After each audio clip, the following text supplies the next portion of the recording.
Bob Newhart Show. Won't be seen tonight, so we can bring you a very special episode of The Gen X-Files.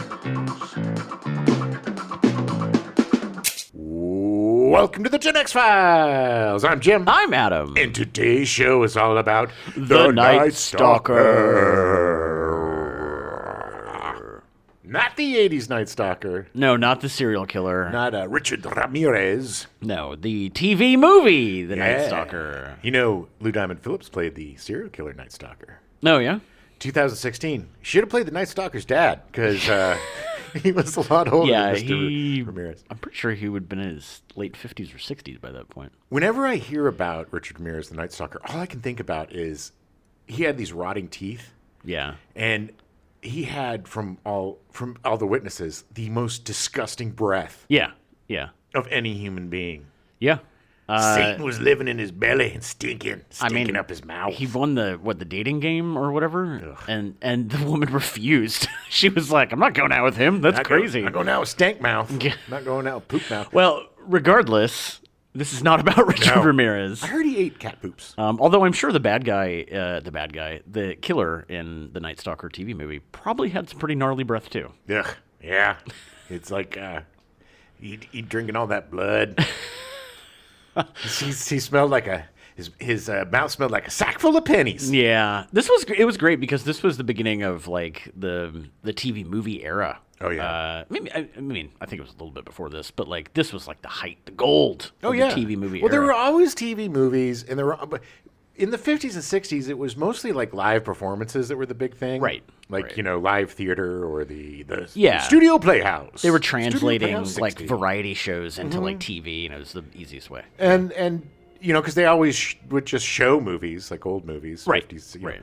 But yeah, when they started making their own movies, we got some pretty good ones. Yeah. And this one is on the top of the list. Oh, it's so good. Well, take yourself back to 1972. Ooh. January 4th, the first scientific handheld calculator, HP 35, is introduced and priced at $395. Yeah, that's $72,395, which makes it like what? $1,000 million? I want to say I think it's like $1,800 now or something. Probably. It's like a computer. Yeah, I mean, yes. People were fascinated. Well, yeah. I mean, it helped them make scientific calculations. January 7th, Iberia Airlines Flight 602 crashes into a 462-meter peak on the island of Ibiza. 104 people are killed. It's Ibiza. Okay, well, I hate when sorry. people do it. I'm not from Spain, so You're not from España? España? Yes. Ibiza. That's horrifying. Could you imagine being the pilot and being like, "Whoa, look at Too late. Can't turn out now." That's good Lord. horrifying. That's absolutely horrifying. January 9th, the RMS Queen Elizabeth is destroyed by fire in Hong Kong Harbor. Everybody was okay, right? It wasn't. I don't think that anybody died. Yeah, it was sabotage. Yeah, I mean, probably. Yeah. It was, I heard it was Queen Elizabeth. Because she did not like that boat named after her. She had just put a really large insurance policy on it. It was exactly. like, yep. The coffers are getting low. Yeah. Well, she knew that Prince Philip was going to be a handful. Oh, God. January 18th, The Night Stalker premieres on ABC. Bum, bum, bum. Yeah. So The Night Stalker starts with Jeff Rice. Of course. Who is Jeff Rice?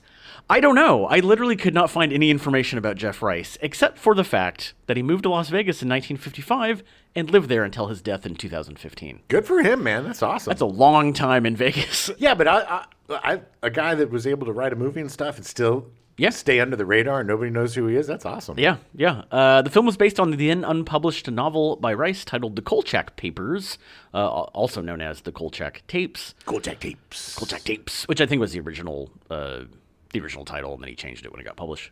Rice said he wrote the novel because I'd always wanted to write a vampire story, but more because I wanted to write something that involved Las Vegas. Yeah, I mean, he literally just wanted to write a novel about Vegas. That's cool. I mean, there wasn't a ton of stuff about Vegas back then. No, I mean, because Vegas started in the early 50s? Yeah. Like, I mean, it hadn't been around that long when he moved there. No, it was, what was that mobster that started it? They did Bugsy Siegel. Bugsy Siegel, yeah. Yeah, it was sometime in the early 50s, late 40s, early 50s. He had a vision, Bugsy Siegel. He bought a bunch of land in the desert and then made a paradise. Well, yes.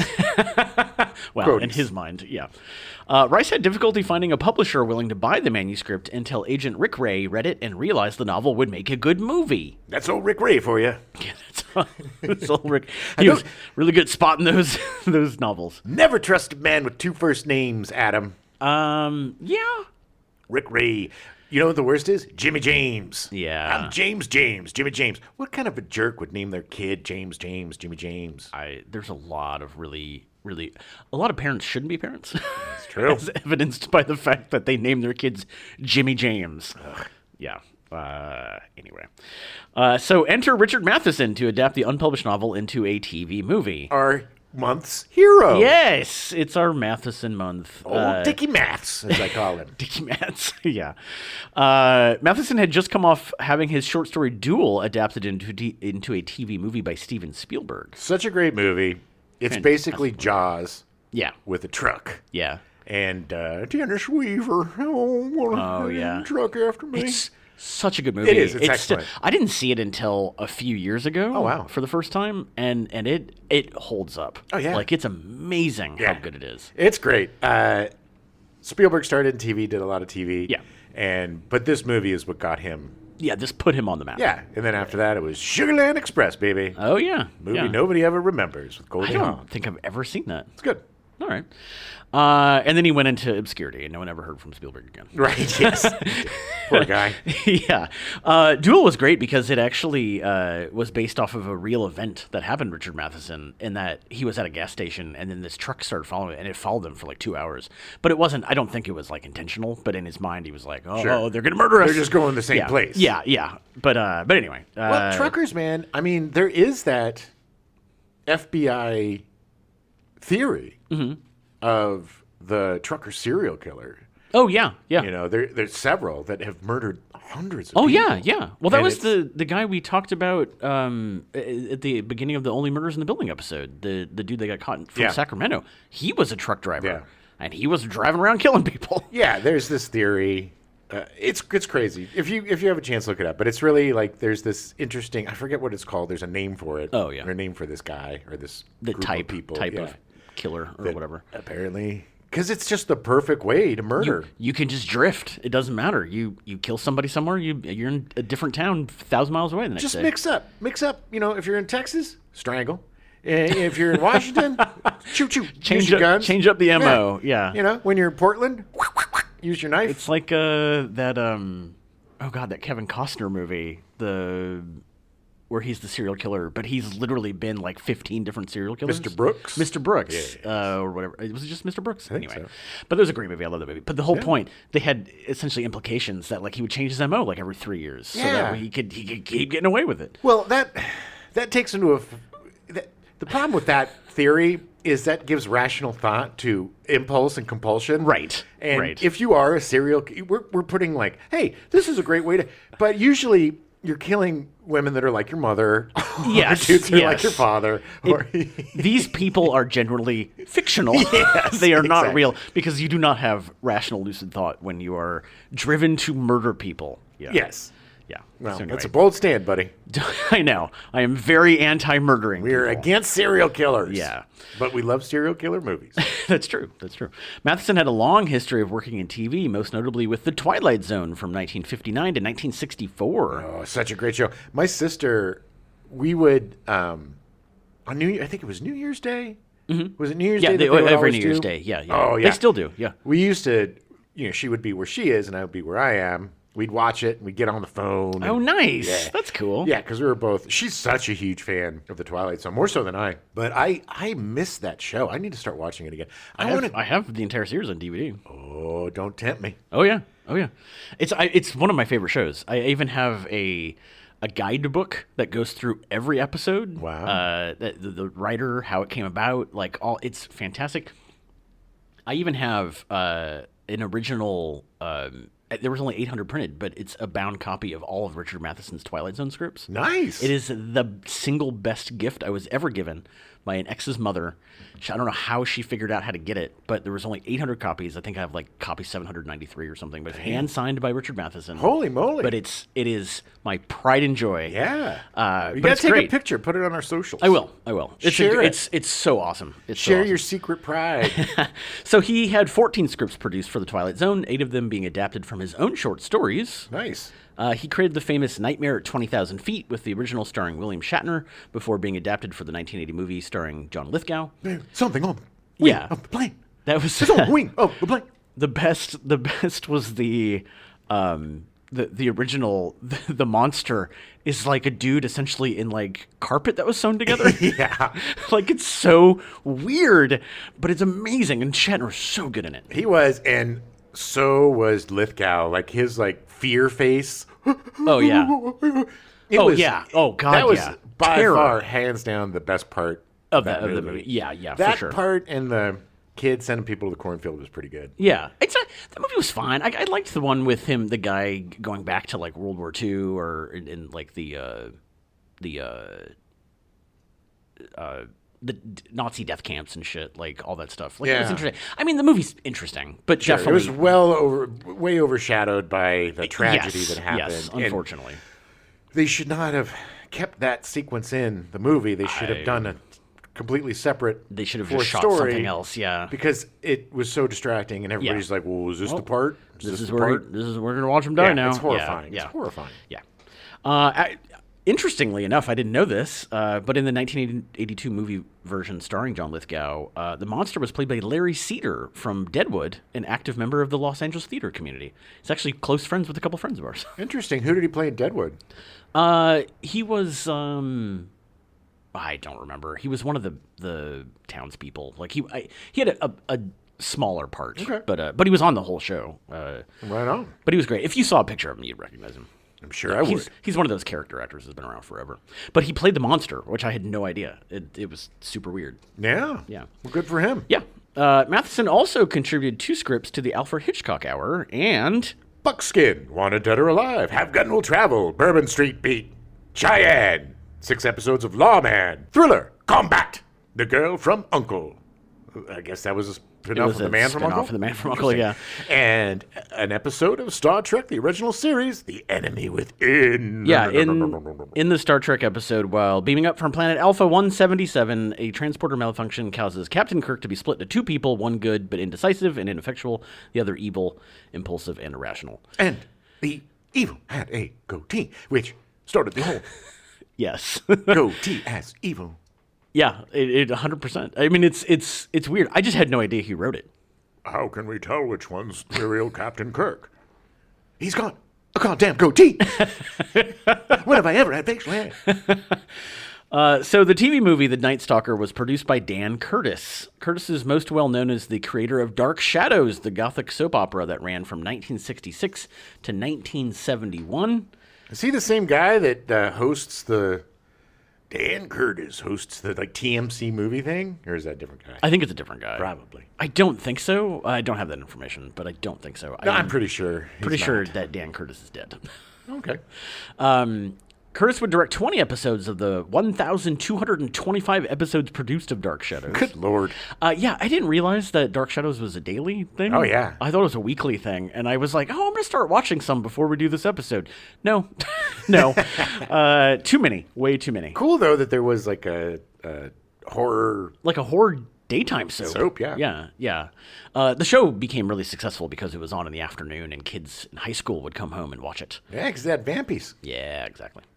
He would direct the 1970 feature House of Dark Shadows, based on the television show, and its sequel Night of Dark Shadows in 1971. Morning of Dark Shadows. That was the third one, but everybody would be dead. Didn't They're get vampires, made. Yeah, it was, It was a 30, short 30 movie, seconds yeah. long. Dan Curtis only directed 3 theatrical features, those first 2 Dark Shadows movies, and Burnt Offerings in 1976, starring Karen Black, Oliver Reed, Betty Davis, and Burgess Meredith. Oh my God, I love that movie so much. I love that movie never so seen much. it. Oh, it is effed up, man. Oh, yeah? Oh, you want to see Karen Black play Looney Bananas Oh, yeah? so well. She has that crazy eye too, so it even helps. Nice. And when I was a kid, I was a huge Oliver Reed fan.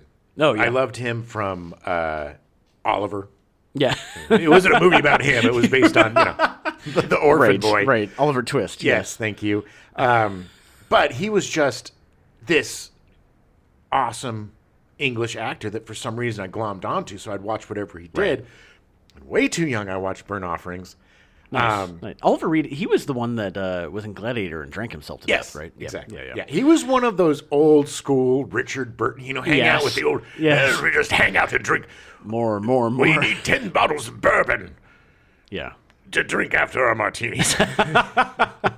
But another one of those workhorse alcoholics that was a professional. Yeah, he would still show up on time regardless of what he drank the night before. All these guys were lushes to the nth degree, but they were pros. They were functional alcoholics, man. It's like old Dickie Burton. Dare to dream, baby. But yeah, no, I loved him in this movie, and the only thing I really remember now is him like flying out of the window and dying, because it's this whole thing about like a dead child or something. Like they had a dead child and the house. It was just this super creeps thing. And Karen Black is so good at playing nuts. I'm gonna have to check it. I'll have to find it. Well, we're gonna do it. We'll do it because this was a theatrical movie. Yeah, it right? was. Yeah. I always thought it was a TV movie because I only saw it on TV. Right. But we it had had a theatrical release. Yeah. Like these 70s. We got to do like a 70s Satan month. Yeah. Actually, yeah. Satan in the 70s. All right, well, we'll put it on the board. Curtis's real bread and butter was made for television movies and eventually miniseries. Oh, gotta love them. Oh, yeah. Curtis was producer and/or director of a number of television adaptations of classic horror texts, including The Strange Case of Dr. Jekyll and Mr. Hyde in 1968, Frankenstein in 1973, The Picture of Dorian Gray in 73, Dracula in 1974, with a script adapted from Stoker's novel by Matheson starring Jack Palance as Dracula. Yes, I'm Dracula. I'm going to suck your blood. You're just doing a lot of one-handed push-ups. He's the biggest breather. Yeah, oh yeah. He was a big breather, that guy. And the Turn of the Screw in 1974, starring Lynn Redgrave. Ooh, I love Lynn Redgrave. Yeah. He did Scream of the Wolf in 1974, starring Peter Graves and Clint Walker. Yeah. And Trilogy of Terror, the 1975 anthology movie with 3 segments based on Richard Matheson's short stories. Oh, there's only one good one. Yes, this is the one with the little Zuni doll that tries to kill Karen Black. Oh, God, I love Karen Black so much. That little sequence is so awesome. It scared the bejesus out of me. My sister and I both. She more than me. I told you about this movie that I can't remember, about the little people under the stairs. Yeah. Gotta get her. And it scared the crap out of my sister to the point where when she was going to her room, she would launch herself from the doorway onto the bed. Oh, yeah, that's right. Without having to touch anything, which I also followed suit because, whatever she did, I did, so I got scared too. But we both, oh man, I remember us watching this and just being like, oh, Creep City. Oh, yeah. He also did Curse of the Black Widow in 1977, starring Tony Franciosa, Donna Mills, Patty Duke, Vic Morrow, and June Allison. Nice. Poor Vic Morrow. Yeah, I know. Dead of Night, 1977, an anthology horror film. His 1983 miniseries, The Winds of War, was nominated for 4 Emmy Awards. Yeah, it was epic. It was big. He also directed the War and Remembrance miniseries, which was the continuation of The Winds of War. Yes. War and Remembrance is the one we talked about last week. The program was 30 hours in length, split into 2 segments. Chapters 1 through 7 aired in November of 1988. The remaining 5 parts, chapters 8 through 12, were billed as the final chapter and aired in May 1989. Yeah, I remember that. It's crazy. 30 hours is not a miniseries anymore. It's a series. The miniseries received 15 Emmy Award nominations, including for Best Actor, John Gielgud. Actress, Jane Seymour. Supporting Actor, Barry Bostwick. And Supporting Actress, Polly Bergen. Polly Bergen's a great actress. Ooh, John Gielgud. Oh, man, yeah. Sir John. Sir John. Yeah. Arthur, if you want to see the funniest thing ever. Yeah. Should I wash your dick, sir? Pardon me. So great. But, God, I love John Gielgud. He's great. So the show won Emmys for Best Miniseries, Special Effects, and Single Camera Production Editing. Curtis died on March 27, 2006 at his home in Brentwood, 20 days after the death of his wife, Norma. That's so weird how that happens sometimes. That does. They were married for a very long time. I mean, talk about codependent. That's true. I mean, you literally can't live without the other I can't live person. without you. Bye-bye. Yeah. A lot of people find that romantic. I find a little psychologically suspect. Sometimes it just happens. Okay. Yeah.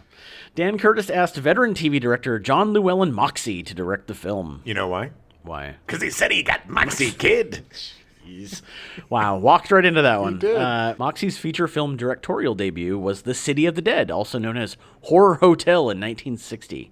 Honey, I got us a reservation. It was very cheap, but the name of the hotel is called Horror Hotel. Well, dear, we are going to the City of the Dead Okay. to go visit your mother. Oh. Yeah. He also directed the film Circus of Fear in 1966. Nice. Which, you know, if you're in the City of the Dead and you're staying at the Horror Hotel, you go to the Circus of Fear. Yeah, it's part of the package deal. all part of the It's deal. part of the tour. For much of his career, he focused on directing television, including episodes of the British series Man of the World, the Edgar Wallace Mysteries, Armchair Theater, The Baron, The Saint, The Avengers, and the American series. Judd for the Defense, Hawaii Five-0, Mission Impossible, Maddox, Kung Fu, Miami Vice, Magnum P.I., Murder, She Wrote, and the pilot episode of Charlie's Angels. Yeah, he was a go-to for pretty much everybody. In Oh, the he was business. great. He was a Yeah. great TV director. Yeah. Judd for the Defense. Yeah. It was, I don't remember that one. Oh no, we'll talk about it a little bit. One of the actors in this was in Judd for the Defense. Armchair Theater was really boring because it was just basically a couple of guys in armchairs. Chatting. Well, no, they would try to do these plays, but there was no blocking. Yeah. were just sitting in that's armchairs. literally just called a reading. It's very lazy, yeah. So he also directed a number of television films, including A Taste of Evil in 1971, starring Barbara Stanwyck and Roddy McDowell. Yeah, that was the sequel to A Touch of Evil. And then there was the other sequel, The Smell of Evil, Oh, yeah. It's rank. and The Sight of Evil, and the Feel of Evil. feel of... Isn't that The Touch of Evil? Yes. So that what's the other touch? Oh, the taste. Taste No, of we Evil. already had that. Yeah. Touch, taste. Yeah, you got all of them. Okay. I did. Wow, 5 senses. Okay. Well, you're thinking of The Sixth Sense. Yeah. Seeing dead people. Which is the Seeing Dead People of Evil. Mm-hmm. Home for the Holidays in 1972, a slasher film produced by Aaron Spelling and starring Sally Field. Yeah, they were going to call it Home for the Holidays. But they decided not to. That would be fantastic. That's what we're If making. there's not a movie called Home for the Holidays, then there needs to be. Let's do it. Genesis 2 in 1973, not a sequel to the first book in the Bible. It was a science fiction film produced by Gene Roddenberry. It wasn't a do-over. All right, guys, come back into the garden. Take off those leaves. Let's give it one more shot. But if you have another apple, you're out. And everybody after you's out. Damn it, are you eating an apple right now? This lasted all of 10 seconds. Yes, Good get job. out. Just get out. Where Have All the People Gone in 1974, starring Peter Graves. Peter Graves, where are all the people? Yeah. Where have they gone? Where have they gone? They went to the movies. They They went did. to see Star Wars. No Place to Hide in 1981, and Desire the Vampire in 1982. Not to be confused with Desiree the Vampire, No. which was a much different movie.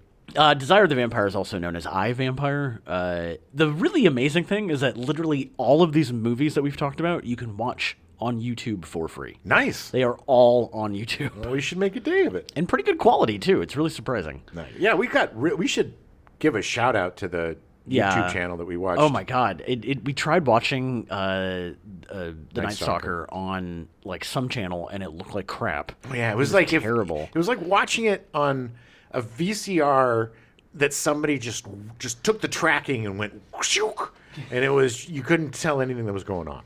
Hold on, I'm gonna look up the company because I think it was Classic Film Watch, but I just want to make sure because you're right. Because at the end of the day, the print for the Night Stalker on YouTube through this channel was incredible. It was impeccable. It was absolutely impeccable. Absolutely amazing. I mean, it looked like a Blu-ray transfer. It didn't, and it's not on Blu-ray or anything. It's not available. oh, sorry. The channel is called No Real Order. No Real Order. Look them up. They have a ton of every 1,000 subscribers. He does like one of these restorations. Yeah.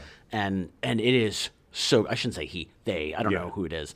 They do this restoration stuff, and it is so good. It Oh my was so god! good. It was better, probably better quality than when it actually aired. Yeah.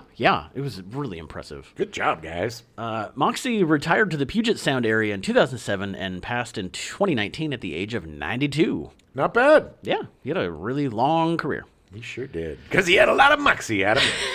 Oh, yeah. So the cast, Darren McGavin is Carl Kolchak. Yeah, Darren McGavin. He's so great. McGavin began his career working as a set painter for Columbia Pictures. He looks like a set painter for Columbia Pictures. He does. I can just see him with the paint on his face and his overalls, drinking a beer. That kind of weird little smile he has. Hey guys, you want to come join me? I'm having a beer. He started in theater, appearing in 8 Broadway productions between 1954 and 1967. Nice. Yeah, I had no idea he was a Broadway actor. Well, yeah, well, this was the time, too, that you didn't have to be handsome to be a leading man. Right. You just had to Right. be charismatic. You had to be good. And yeah. no offense to Mr. McGavin, but he's not he's a goof. He's an everyman. Like, yeah. He is so good in A Christmas Story. Oh, my God. Ooh. Oh, my God. He's so Anyway. good.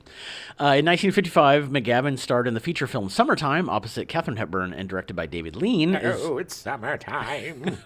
as well as the feature The Man with the Golden Arm with Dean Martin and Kim Novak, directed by Otto Preminger. Ooh. Yeah. On television, McGavin portrayed the title character in Mickey Spillane's Mike Hammer from 58 to 59 and starred in Riverboat from 59 to 61. Right on. Yeah.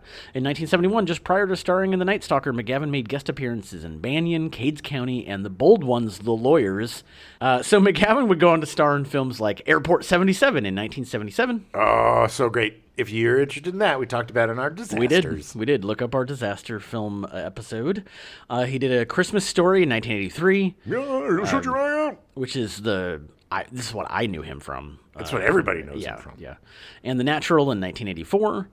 He would continue work in TV, starring in The Martian Chronicles in 1980, based on the novel by Ray Bradbury. I remember when that came out. That was such a big deal. He had the goofiest cowboy outfit in that. Yeah, but the anticipation for that movie was insane. I love the book. The book is so incredible, and not that the TV movie was bad. It just didn't wasn't very really capture the book. You're being nice. Yeah.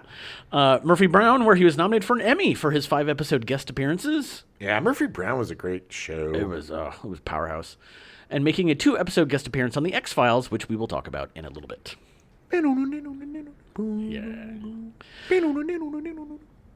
McGavin died on February 25th, 2006 of cardiovascular disease in a Los Angeles hospital at the age of 83. Not bad. He is interred at the Hollywood Forever Cemetery. Yeah, go give him a visit. Go say hi. Say, hey, I really like Kolchak. I didn't realize it was so long ago. I for some reason thought it was in the teens, like that he died. No, because he was in his 40s when I mean, he was yeah, doing yeah. He was, Kolchak. yeah, that's true. That's true. Carol Lindley was cast as Gail Foster, his paramour in the movie. Lindley had first appeared on a local television show at the age of 14, and she was signed as a child model. And that's actually when they signed her onto Kolchak. She was 14, and they're like, that's the perfect age for his love interest. No. No? She just looks young. Right. She's not actually young. She's a lot younger than him. Not disagreeing. She then appeared on live TV shows, The Goodyear Television Playhouse, Alfred Hitchcock Presents, and Danger Roped. Lindley started her film career in 1958 with the Disney film The Light in the Forest, followed by Holiday for Lovers in 1959, of which she was most likely way too young to be in at that time. Oh. In 1959, she was nominated for the Golden Globe Award for Most Promising Newcomer Female. Okay. And in how amazingly pointless the Golden Globe Awards are, in 1960, she was again nominated for the Golden Globe Award for Most Promising Newcomer Female for the film Blue Denim. Yeah, well, I guess she was still... How do you get nominated for Best Newcomer of the Year 2 years in a row? Look, the Hollywood Foreign Press is a bogus institution. It is a joke. And it's never been... A Golden Globe is basically the same thing as getting a popularity award in high school. Of course. It means nothing. Yeah, popular award from 93 dudes who you would never talk to. And up until like 2 years ago, it was the most racist awards organization. They didn't have any black members of their board. It was just a way for people to go, for celebrities to go get really drunk and be okay with it. Sure, in a way for the press to ingratiate themselves and get course. Yeah. closer to the Yeah. thing. It was just all PR crap. Still is. Yeah, it still is. Yeah. Lindley appeared in many films, often portraying the blonde girl next door gone bad. Ooh. Yeah. She's best known for her film roles in Return to Peyton Place in 1961, the sex comedy Under the Yum Yum Tree in 1963. Everything about that is just wrong. That is the grossest title I've ever heard. It sounds like something that some gross...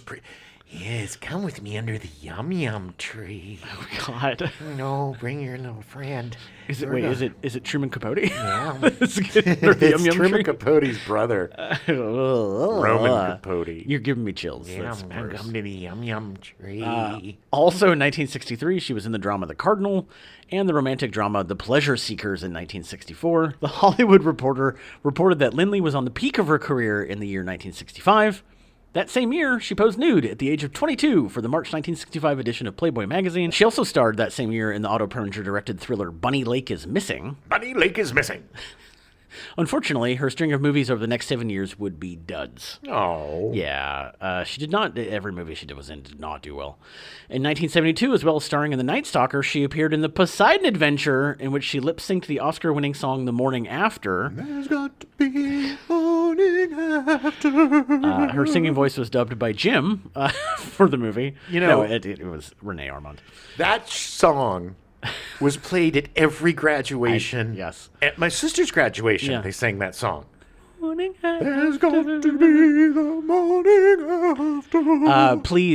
Please go listen to our our disaster movies. episode movie, and you can hear Jim sing the entire song. It's Oh, yeah. fantastic. It's beautiful. And we actually go through the disasters. We do. It's really You fun. know, it's a very unique. We have 3 unique episodes that you should listen to: Love Yes. Boat, Yeah. The Disaster Movie, and Buck Rogers in the 25th Century. Hey, Buck Rogers. Be a treat. Yeah, it'd be Treat good. for us. They're but fun. maybe not for you, but for us, it'll be a treat. They're fun. They're fun.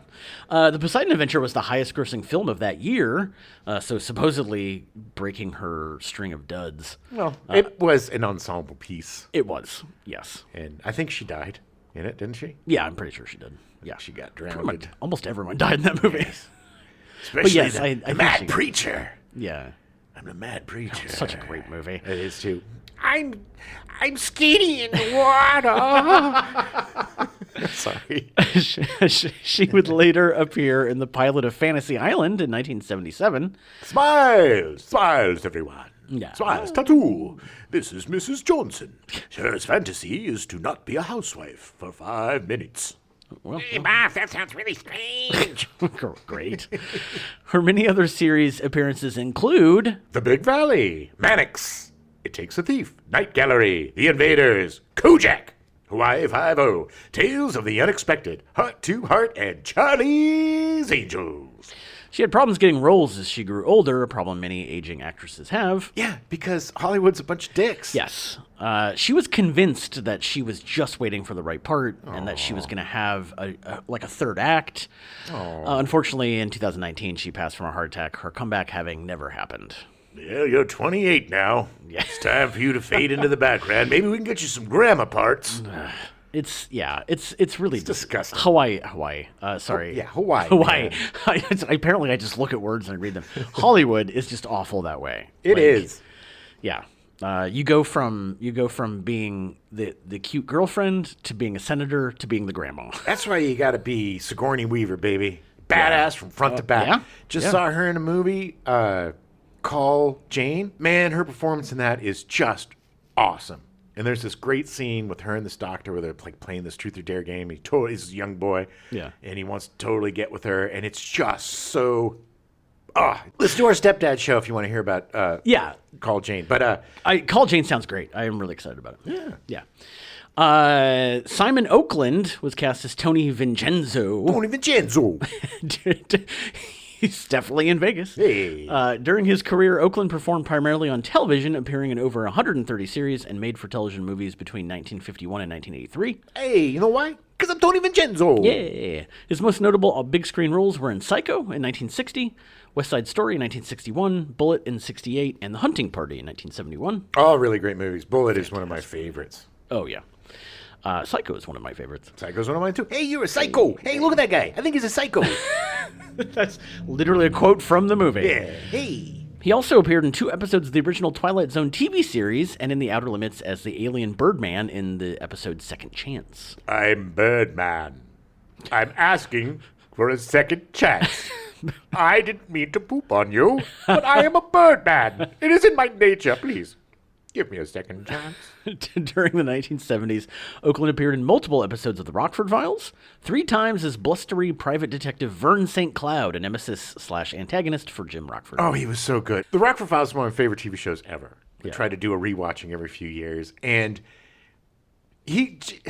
nobody does like put out better than James Garner. Oh, yeah. And Oh, yeah. St. Cloud was such an insufferable pain in his ass. This other, come on, Jim, you gotta help me out, Jim. And it was just like, it was the chemistry between those guys were amazing. Nice. And it was so fun to see him in this movie. It's been a really long time since I've seen this movie. I forgot he was in it. But to see him play something other than like an a-hole. Right. He was great. Yeah. Such a great, underrated, character actor. Oh, yeah. Absolutely one of my favorites. Oakland continued working up to the year of his death. His last credited acting appearance was in the episode Living and Presumed Dead on the CBS television series Tucker's Witch. Hey, I'm living, but you thought I was dead. Well, that episode aired 3 months before Oakland's death from colon cancer in Cathedral City, California on August 29, 1983, the day after his 68th birthday. Oh, what a horrible birthday present. Yeah, colon cancer sucks. All cancer sucks. Yeah. I'm saying it. Bold stance, Jim. Yeah. F cancer. Yeah. F cancer, seriously. Yeah, seriously, it's crap. Ralph Meeker was cast as Bernie Jenks. I'm Ralph Meeker playing Bernie Jenks. He first rose to prominence for his role in the Broadway production of Mr. Roberts from 1948 to 1951, earning him a Theatre World Award for his performance. In film, Meeker is perhaps best known for his portrayal of Mike Hammer in Robert Aldrich's 1955 Kiss Me Deadly. Kiss Me Deadly. With the irony being that there's 2 people in this movie that portrayed Mike Hammer. Yeah. Because Mike Hammer is amazing. Mike Hammer has a great name. Mike Hammer has to be a detective because his name is Mike Hammer. Hey, I'm going to drop the hammer on you. Because I'm Mark Hammer. Mark Hammer? I'm Mike Hammer's brother, Mark Hammer. Mark Hammer. I dropped the hammer for Mike. Meeker went on to play a series of roles that used his husky and macho screen presence, including a lead role in Stanley Kubrick's military courtroom drama Paths of Glory in 1957, as a troubled mechanic opposite Carol Baker in Something Wild in 1961, as a World War II captain in The Dirty Dozen in 1967, and in the gangster film The St. Valentine's Day Massacre, also in 1967. All great movies. The Dirty Dozen is one of my absolute favorite war movies ever made. Yeah, of course. It is so much fun. I'm so surprised they haven't remade that. And I'm so glad. Actually, I'm glad they haven't. But, oh, man, you got Telly Savalas, you got John Cassavetes, Jim Brown, Ernest Borgnine, Charles Bronson, Pelly. Oh, yeah, Charlie Bronson. Richard Jekyll. It's such a great movie. George Kennedy. And Trini Lopez. Nice. Ralph Meeker, Robert Ryan, Telly Savalas. It's a little early for us for the Gen X, but we're definitely going to cover it. We're going to do It was movies my stepdad made me watch. Yeah. And it was on TV all the time in the 70s. Oh my god! But it's got Donald Sutherland. Yeah, it's great. It's a great movie. But yeah, I like that. That's a good concept. The movies my stepdad made me watch. Yeah. We'll do that. We'll do Deliverance, and we'll do the Valachi Papers. Nice. In 1980, he suffered a severe stroke, which forced him to retire from acting. Oh.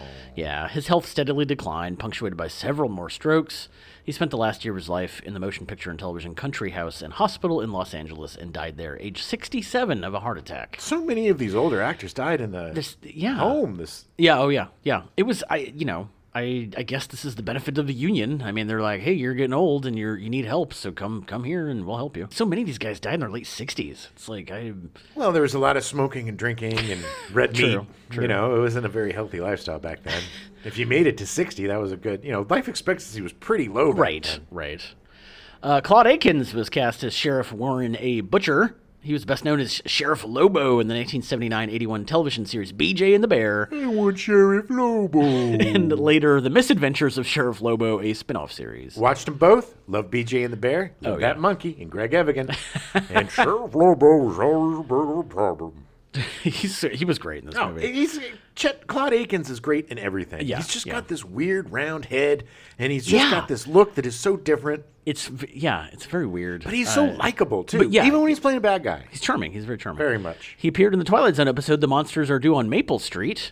Monsters are due on Maple Street. Everybody get inside. It was one of my favorite episodes of Twilight Zone. Oh, it's great. Because it's so applicable to today. because nothing happens, but everyone is so freaked out and paranoid that they assume something's going to happen. Yes, we have a lot of Chicken Littles Yeah. today. The Chicken Little Party. Yeah. Farley. I'm gonna buzz through a couple of the other supporting actors before we get to Barry Atwater. Yeah. Alicia Cook Jr. Elijah. Elisha? Is it Oh, Elisha? yeah. Okay. Elisha Cook Jr. is Mickey Crawford. Cook appeared in a total of 21 films noir, more than any other actor or actress. He played cheerful, brainy collegiates until he was cast against type as the bug-eyed, baby-faced psychopathic killer Wilmer Cook in the 1941 version of The Maltese Falcon. And don't forget his very, very, very best role that he played on Magnum P.I. Oh, yeah. as Rick on Magnum P.I.'s mob. Because there's a lot of mob in Hawaii at the time. Yeah, sure. A lot of mob in Sure. Hawaii. Well, But they he had to, He was Ice Pick. And Ice Pick was, they didn't show him for a while, but then they got Elijah Cook, and he was just so eerily menacing as a little old man as Ice Pick. Oh, But, really? Oh, wow. is Wow. he good. He's got such an interesting look. He looks like a giant child. Yeah, all these supporting actors had such peculiar, interesting looks to them. Well, that's what made him character Yeah. actors. But he was just brilliant. Yeah, he was amazing. He was great in this too. Stanley Adams was cast as Fred Hurley. Hurley. Adams was the Tribble salesman in the Star Trek episode The Tribbles. Tribbles. Let me tell you about a Tribble. I'm going to give you this Tribble, Captain Kirk. You're going to love it. It's good like a pet. You're going to touch it. You're going to love it. You're going to teach it. He was another one of those that was in everything over the 60s and 70s. Oh, He was just yeah. in everything. It was great to be a character actor back then because you would work Oh, constantly. yeah. Larry Linville was cast as Dr. Robert McCurgy. Yes. Linville was best known for his portrayal of the surgeon Major Frank Burns on the television series MASH. Nobody played insipid better than Larry Linville. Yeah. He was so, and that's the only word to use for him in MASH. Yeah. He was just such a little lickspittle. And the way that he and Hot Lips Houlihan, that was such an amazing dynamic. And the show, MASH was a great show for 3 years. Yeah. MASH was great when Larry Linville was on it before, and no disrespect to my man, Charles Emerson Winchester. Yeah. But man, and also the guy before Beej, the Hawkeye's best friend before the other guy came on. It was so much fun until it wasn't. And then it was just Alan Alda. Let me tell you about things that bother me today, and I'm going to do it in the 50s. Yeah, it's crazy. So Barry Atwater was cast as Janusz Skorzeny. Sorry, Janusz Skorzeny, the vampire, the killer in the movie. Janusz Kozin. Janusz, yeah, he was Eastern European in some way. As most vampires are. Yeah, well, yeah.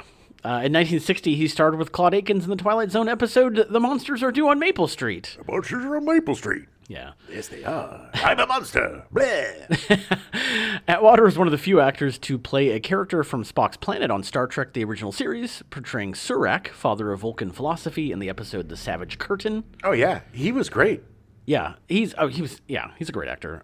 He could not achieve the Vulcan salute naturally, so when he bids farewell in a medium shot, he has to first lower his arm so his hand is out of camera view as he pushes his finger against his body to configure them properly, and then do the Vulcan salute. Goober. Yeah. His appearance in Night Stalker made him a popular guest in 1970s fan gatherings that capitalized on the resurgence of classic horror during that decade. Bleh. Yeah. So the movie was shot for a budget of $450,000 over 12 days. Damn, that's quick. So fast. The original script by Richard Matheson called for Carl Kolchak to be dressed in Bermuda shorts and wearing an Aloha shirt. Okay. Actor Darren McGavin said, That doesn't sound like anyone I know. and decided to use a different wardrobe. While reading up on the character, McGavin noted that Kolchak had been fired from a New York newspaper years before and thought, That's it. I haven't bought a new suit since. there you go. So Kolchak appeared in a circa 1950s suit Seersucker suit. and wearing a straw hat. Yeah, he looked like he was going to his barbershop quartet practice. It was just so funny because he so sticks out from everybody else. Yeah, and he's got that big old tape recorder. Oh, yeah. While filming in Las Vegas, producer Dan Curtis was amazed at how oblivious the casino gamblers were to any events going on around them other than gambling. You think? I know. So as a joke one day, Barry Atwater was asked to walk through the Sahara's casino in full costume and makeup to see if anyone noticed him. He did this for over 40 minutes and didn't get a second glance from anyone. He was going, Bray, Bray, look at me. I'm a vampire, Ray. Hey, you. Double down. I can just see Split. someone not even looking up from their slot machine going, well, it's a good thing you're inside here. Funny. No sunlight inside. Atwater was given red contact lenses for his role as the vampire. After wearing them for long periods, his eyes became very sensitive. As a result, he did not need the contact lenses to make his eyes look red in later scenes. Yeah, thanks for permanently damaging my eyes, guys. That sucks. Oh, yeah, well, that's just like the Omega Man. With those nasty Ugh. contact They were lenses. not. It's so funny too because now contact lenses, like the fake contact lenses, are so much easier on your eyes. And God, back in the day, Well, they were just chunks of glass. Awful. They were Awful. real thick. Yeah. They weren't. They didn't do it. There wasn't a lot of safety for people. No, They would, no. they would put lead-based paints on people. yeah. And Well, that was the Margaret, the witch from the Wizard of Oz. well, also the woman from Goldfinger almost died from having that Yeah. paint. It wasn't the witch. It was the dude who played the Tin Man. Yeah, he almost died, too. Yeah, yeah, from the silver paint. Don't use Literally metallic getting paint. slapped with lead. Well, your body can't breathe. Yeah, Yeah. it was. It was bad, yeah. At a test screening, the audience reaction was so positive that producer Dan Curtis regretted not releasing it as a theatrical feature film. It could have been. It was different. You know the Stephen King story, The Night Flyer? Yeah. I think that is based. It's an homage to The Night Stalker. Definitely inspired by this. Because it's a tabloid reporter Yeah. following this vampire Right. as he flies from place to place. Right. It's definitely got that Kolchak feel Oh yeah, to it. oh yeah. yeah. The TV movie that was really great too. It was. Yeah. I'm pretty sure that Stephen King was also because I want to say I think that Salem's Lot came out after this. It did in like 74, I think. So yeah. it could have very much been inspired by this. The Night Stalker became the highest-rated original TV movie on U.S. television, earning a 33.2 rating and 48 share. Okay. That is insane. That means that tens of millions of people were watching that show. Yes, it was the highest-rated TV movie ever up to that point. Well, and you're talking about 60, 70 million people because nobody had. You had three Right, choices. right. You didn't have a million things on the internet or whatever. You could put your 8 tracks in, Yeah. or you could listen to your albums, or you could watch TV, or you could read. Yeah, 48% of the country that was watching TV at the time was watching this TV movie. Insane. That's crazy.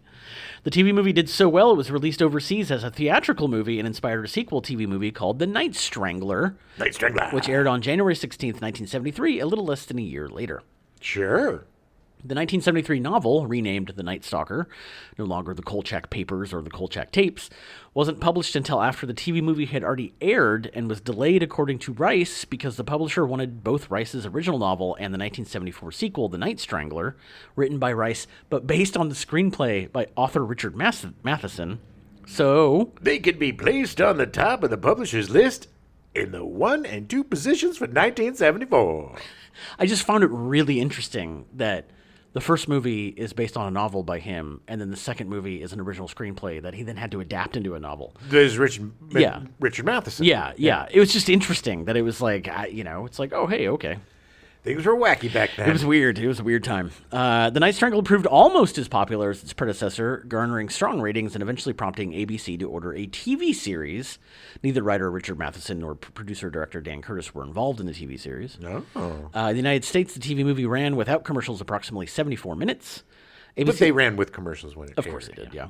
ABC planned to release the film overseas as a theatrical release and had additional footage shot rounding out the movie to 90 minutes. Yeah, the other 16 minutes were just the shots of him walking around the casino and nobody paying attention. So much. A third film was planned based on a story by Richard Matheson, but completed by science fiction and horror novelist William F. Nolan. The two share credit on the unproduced script. The third film was set aside when ABC elected to order the television series and have it produced by Universal. None of the original participants, aside from actors Darren McGavin and Simon Oakland, appeared in the television series. Oh, nice. So McGavin was in the show. Yeah. Oh, yeah. Titled The Night Killers and set in Honolulu, Hawaii, the third movie that was never made, the script had Tony Vincenzo hiring Kolchak to work for him. Kolchak, I'm going to hire you to work for me. Tony Vincenzo. Once again, Kolchak discovers a cover-up, this time involving a mysterious UFO, a nuclear power plant, and important people being murdered and replaced by androids. All right, listen to me. I know this is going to sound crazy, but they're androids. Okay, it does sound crazy. Look, This has something to do with aliens and the nuclear power plant and then robots. A lot of robots. Kolchak ties all of this together, believing that the aliens on the UFO land on Earth, intending to set up a colony and replacing key government figures with these androids to assist them in establishing their secret colony. Yeah, we are for assimilation. Yeah. Kolchak the Night Stalker, the TV show, is an American television series that aired on ABC during the 1974-75 season for 20 episodes. Huh, so it didn't do very well, eh?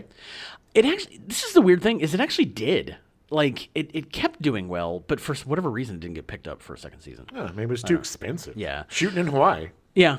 Although the series lasted only a single season, it rapidly achieved cult status and has remained very, very popular in syndication. I don't know if I've ever seen the series. It's all on Peacock, if you want to take a look at it. Well, I do. It looks great. An episode of the series titled The Vampire was an actual sequel to Night Stalker, the TV movie, deriving its story from characters introduced in the film. Nice. Following the series' cancellation, the franchise was still highly regarded enough to prompt 2 more TV films, which were created by editing together material from 4 previous episodes of the series, with some additional narration provided by McGavin as Kolchak to help connect the plot lines. No new footage was included. Well, that's stupid. Those 4 episodes were never aired. Oh, okay. So it was just the 16. So they took those last 4 and made it into 2 TV movies. Well, that makes sense. Both of them did really well. The popular TV movie, along with the sequel in the TV series, provided the inspiration for Chris Carter's The X-Files.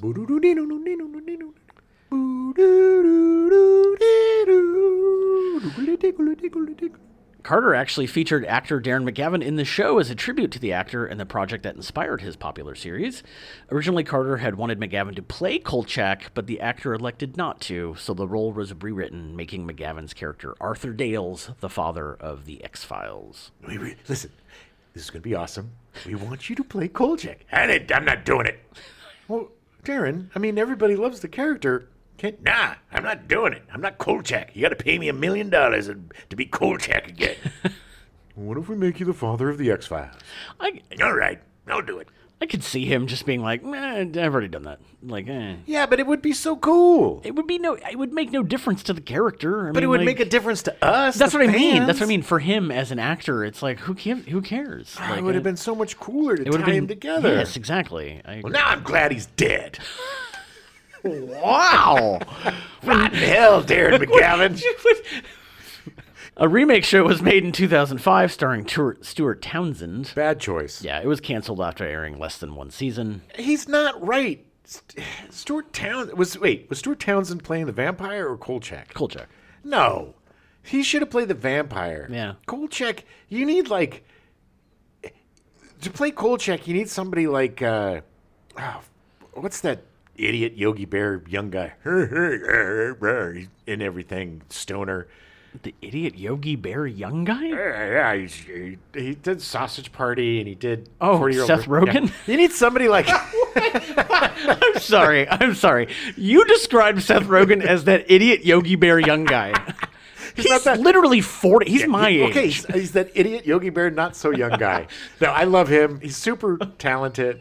But I think he would be perfect for Kolchak. He would be great. So if you're going to remake The Night Stalker, yeah, the show, yeah, you need a character in every man like him, and I think Stuart Townsend, Seth Rogen. I think Seth Rogen would be perfect. I really want to see him play the part now. Now I'm Jason Segel would be really good too. Yes, I could see him doing it. Yeah, either two of them. But I really, for some reason, Seth Rogen just sticks. I just can't. I love Seth Rogen, but I would lose complete believability when he started laughing. Well, maybe he could act differently and change his. Maybe he could act. Seth Rogen acting? No, he can act. I'm just kidding. He's great. I love Seth Rogen. But you're right.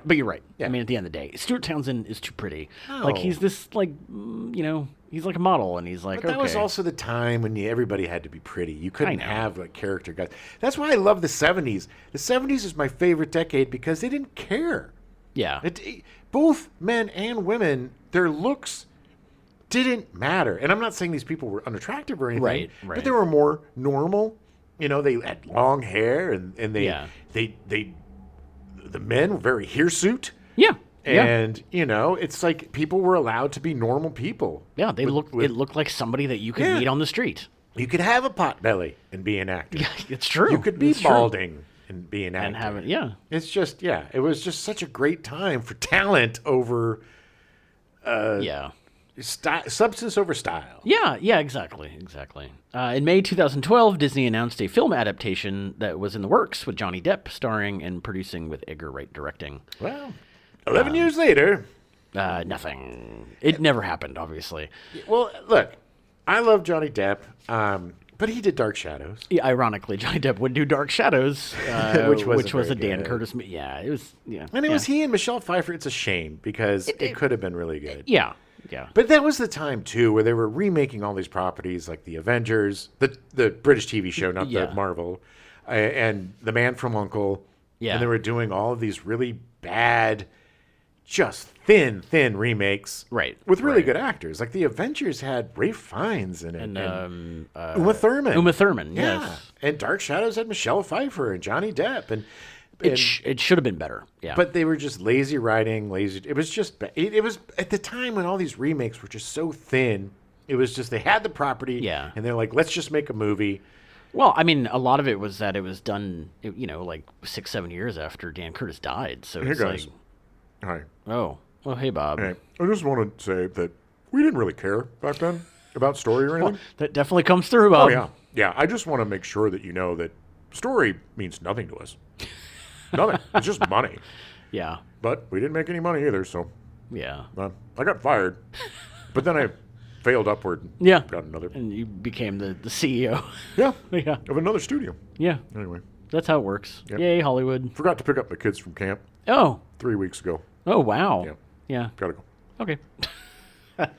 He ruins everything. He does. Bob is the ruiner. So that's all I got for The Night Stalker. That's a lot. I love this movie. It's a very apparent why it did so well at the time. It was, I want to say groundbreaking, but it was just done really, really well. It was a different kind of vampire movie. Yeah. We had like the horror films version. You had your Christopher Plummer or your what's the Count Dooku guy? Christopher Lee. Yeah. And Christopher Lee as Dracula. And there were these very gothic, and you never really had much of a modern vampire take. Yeah. And this was, you're right, it was groundbreaking, but this was also a time of just golden TV. Oh, yeah. Such great TV movies. Yeah. Because it was the beginning of this. And so they didn't ham-fist themselves into what TV movies would become. Right. Which were watered down versions of movies. Yeah. This could have been a theatrical feature. Oh, yeah, for sure. Because there wasn't, you also didn't, this was the beginning of like the R-rated or the X, we just started getting the MPAA ratings. Right. So it was just the start of things becoming TV and film burgeoning away from each other. Right, a little more regulated. Right, in terms of morality. Right. Or what, dirty stuff or words and stuff. Right, so you had a different choice. But at this point, there still were, things were still comparable. Right. So you were getting the same quality in film and on TV because these guys realized, well, we can make a lot of money advertising if we get 65% of the eyeballs on us. Exactly. Yeah. It was great. I mean, a lot of it we could have for Matheson. We could have covered the Twilight Zone. We could have covered Duel. But everybody does. But this is something that a lot of people don't know about. It was huge at the time, and a lot of people don't realize how big it was. It's a forgotten classic. And again, as we were talking about the uniqueness of 70s sci-fi, there's also a uniqueness to 70s horror. Yeah. That is different than any other decade. Yeah. And the late 70s, that's when it got really slashy and really graphic. But in the early 70s, there were more of a thinker type horror to it. But like Burnt Offerings and all of these weird pseudo-satanic. Well, a lot of it was that they were still adapting all these classics. Yeah. And so they were creating new stuff that was kind of like, oh, we're in that same realm as these classics. Right. Like, we can put our twist on it, but it's not like we're going to totally reinvent the wheel. It's just that we're going to tell these great stories that are in the same vein as like Dracula and, Dr. Jekyll and Mr. Hyde and like all these things. But I think Kolchak did kind of reinvent the wheel because you didn't have a Van Helsing coming to fight the vampire. No, you had a yeah. reporter that's trying to Just a figure out what dude. the hell's going Right, on. right. Investigating it. It wasn't, Nobody would believe him. Yeah, and it's not like, oh, here's the hero with the stake, but he was the hero Right, with the right. stake. I don't know. Did he end up killing him? No, it was the other guy. I think it was. He did die. I mean, they did kill him, Right. but I don't think he. I don't actually now. I don't remember. But I don't think it was One of them because staked him. Kolchak's not like a gun. I'm pretty sure it was the other guy. Yeah. But yeah, same thing. So it was the reason why it was so popular. It was unique. Yeah. It took something that everybody knew and turned it on its head. Yeah. Today, It was. we got vampires that turn into diamonds. We got, Blade. We've got 1,000 different types of vampire Sure, movies. I think sure. we've exhausted every single iteration of a vampire. We've had space vampires. Yeah, We have the world is full of vampires, and there's only a couple people. Right. Yes, we have explored every avenue of vampirism possible. back then, no. No, it was new, but this is what I was trying to say is that it was still familiar enough, Yeah. but with its own twist that it was like you didn't realize they were reinventing the wheel. It Exactly. was like, oh, I mean, a testament to Yeah. that is in Omega Man, they didn't use vampires because they're like, Right. vampires? That's Right. silly. That's stupid, yeah. Let's make them weird albinos. mutants is so much It's more like, hip right now. Let's make them white-eyed albino lepers. That's a lot more feasible sure. than crazy vampires. yeah. But that was the thing. And the beauty of the 70s is people took a lot of risks. Yeah. And for some reason, they were given the opportunity to make these risks. Yeah. Because of the burgeoning popularity of the counterculture and movies like Easy Rider and, Right. which are completely different than this. But you can definitely see the 60s counterculture influence on Kolchak. Oh yeah. Oh sure. And you can definitely see it in the Omega Man. Oh yeah. Rat baby, you turkey, you jive turkey. But that's what was so much fun. That's why you get movies like Zardoz. Yeah, yeah. With friggin' James Bond in a singlet Yeah. carrying around a broom-handled Mauser. Makes no sense. No, the riding whole- around in a giant. Whole movie makes no Head! sense. Yeah. But you got it because people were like, sure, that sounds cool. Yeah. Yeah, that sounds rad, dude. Um, Radical. A lot of it too, I think, was that, I mean, like you were saying earlier, there was 3 channels, Yeah. and that was it. And I think TV executives were more willing to take risks because it's like, well, hey, at the end of the day, a third of the audience is going to be watching it. Right. Like, we know that there's going to be an audience. We know we're going to make money on it. And they needed to get the younger viewers back because the Yeah. kids protesting the war and the kids going to the Right. Summer of Love sure didn't care about TV. No. You know, so they had to, all of this stuff. It's funny. Like, any of that stuff that you watch, even weird stuff like the Paul Lin Chow. Yeah. They had the counterculture stuff Yeah. put in there and the You had hippie to, stuff and yippies as they used to call them. And it's just fascinating. The 70s is a deceptively fascinating time. Mm-hmm. Culturally, artistically, and just civically, I guess. I mean, Yeah. we were so Yeah. it just seems like people were exhausted. It was definitely a time of change. Yeah. Exhausted from the Yeah. 60s. Yeah. And everybody just wanted to mellow the F out, watch some crazy stuff, use their newfangled microwaves, use their newfangled Yeah. VHS tape recording machines and their newfangled 8-track players and smoke their dope and just relax. Yeah. Not just chillax, not Yeah, worry about anything. It was just living through this. The reason why I love the 70s so much, it was just so stress-free, it seemed. Yeah, yeah. I mean, there were a lot of things going on. There was the hostage crisis. The Vietnam War was still going on until 74, let's be honest. But, Yes. it was a very different time where people didn't give a rat's butt about what their hair looked like. Right. There were no haircuts back then. No, Just no. guys with crazy. This is why the 80s was the complete opposite of that. Yes. Everyone just went full tilt circle the other way. Yes, there was all this weird grooming, and that's when they had those. When Miami Vice was huge, they had those weird razors that would give you stubble. Ugh, Give you Miami Vice stubble. God. It was a weird time, but man, the 70s were gold for Yeah. this type of stuff. And for me, the 70s version of sci-fi or horror is my favorite. Yeah, just because it's yeah. so unique to the time. It's very it's very fun. It's very Yeah. interesting. I love is- it. You know right off the bat if it's a 70s movie. You Oh know, yeah. You know? Yeah. And for better or worse. But this has been really fun because, I did watch, I never watched the series, but I did watch the movies as a kid. And I was a big Darren McGavin fan. Yeah. And, he was just one of those guys that I loved. I was always searching for, I think I was always looking for a positive role model, a male role model. And he was one of them. And anytime he was in anything, I loved this guy. And he's such an underrated actor. You watch this and then you watch A Christmas Story. He is brilliant in that movie at Christmas. I mean, he's brilliant in everything he does, but A Christmas Story is such an incredible performance. Oh, he's so good. And so lovable. And it's just so iconic.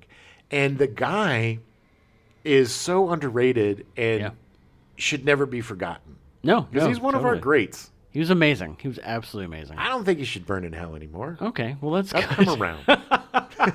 Well, I'm glad. I'm glad that we could do that for you, Jim. Oh, what a magical day. Well, we'll be back next week. We're going to talk about go from the beauty of the 70s to the end of the 80s and how awful everything was. Oh, yeah, yes. We're going to cap it off with a amazingly bad movie. I'm so excited to watch this movie, I got to tell you. We're going to cover Loose Cannons. Yeah, I haven't seen this movie since it came out. I do remember liking it because I was a huge fan of both Hackman and Dan Aykroyd back then.